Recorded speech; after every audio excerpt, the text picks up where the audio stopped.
ಜನವರಿ 30ರಂದು ರಬಕವಿ ನಗರದಲ್ಲಿ 28ನೇ ಭೀಮಾ ಕೋರೆಗಾಂವ್ ವಿಜಯೋತ್ಸವ. ಹೌದು ವೀಕ್ಷಕರೇ, ಹೆಣ್ಣಿಗಾಗಿ, ಹೊನ್ನಿಗಾಗಿ ಮತ್ತು ಮಣ್ಣಿಗಾಗಿ ನಡೆದ ಅದೆಷ್ಟು ಯುದ್ಧಗಳು ಈ ಭೂಮಿಯ ಮೇಲೆ ಕಾಣಸಿಗುತ್ತವೆ. ಆದರೆ ಸ್ವಾಭಿಮಾನಕ್ಕಾಗಿ ನಡೆದ ಒಂದೇ ಒಂದು ಯುದ್ಧ ಎಂದರೆ ಅದು ಭೀಮಾ ಕೋರೆಗಾಂವ್ ಮಹಾಸಂಗ್ರಾಮ. 1818ರ ಜನವರಿ 1ರಂದು 500 ಮಹಾರ್ ಸೈನಿಕ ಶೌರ್ಯದ ಪ್ರತೀಕ ದಿನ.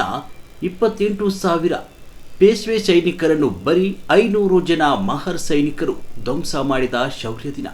ದಲಿತರನ್ನ ನಾಯಿ ನರಿಗಳಿಗಿಂತ ಕೀಳಾಗಿ ಕಾಣ್ತಾ ಇದ್ದ ಎರಡನೆಯ ಬಾಜಿರಾವ್ ಪೇಶ್ವೆ ಸೊಕ್ಕನ್ನು ಅಡಗಿಸಿದ ದಿನ. ಇಂತಹ ದಲಿತ ಸ್ವಾಭಿಮಾನದ ದಿಗ್ವಿಜಯದ ದಿನವನ್ನು ಡಾಕ್ಟರ್ ಬಾಬಾ ಸಾಹೇಬ್ ಅಂಬೇಡ್ಕರ್ ಅವರ ಇತಿಹಾಸದ ಕಾಲ ಗರ್ಭದಲ್ಲಿ ಅಡಗಿ ಹೋಗಿದ್ದ ಈ ಯುದ್ಧದ ಬಗ್ಗೆ ಸಂಶೋಧಿಸಿ ಈ ಜಗತ್ತಿಗೆ ಪರಿಚಯಿಸಿದ್ದಾರೆ.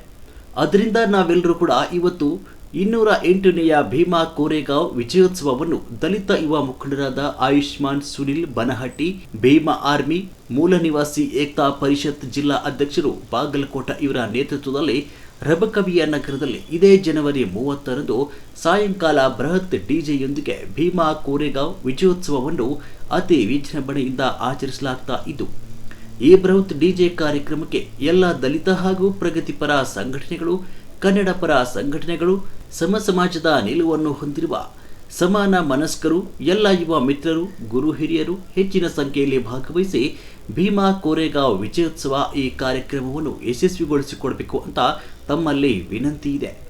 ಧನ್ಯವಾದಗಳು. ಜೈ ಭೀಮ್, ಜೈ ಸಂವಿಧಾನ.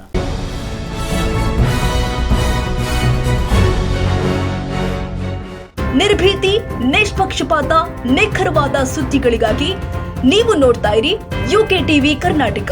ಇದು ನಿಮ್ಮ ಧ್ವನಿ. ಇನ್ನು ಹೆಚ್ಚಿನ ಸುದ್ದಿಗಳಿಗಾಗಿ ನಮ್ಮ ಚಾನೆಲ್ ಅನ್ನ ಲೈಕ್ ಮಾಡಿ, ಸಬ್ಸ್ಕ್ರೈಬ್ ಮಾಡಿ, ಪಕ್ಕದಲ್ಲಿ ಇರುವ ಬೆಲ್ ಐಕಾನ್ ಪ್ರೆಸ್ ಮಾಡಿ. ಧನ್ಯವಾದಗಳು.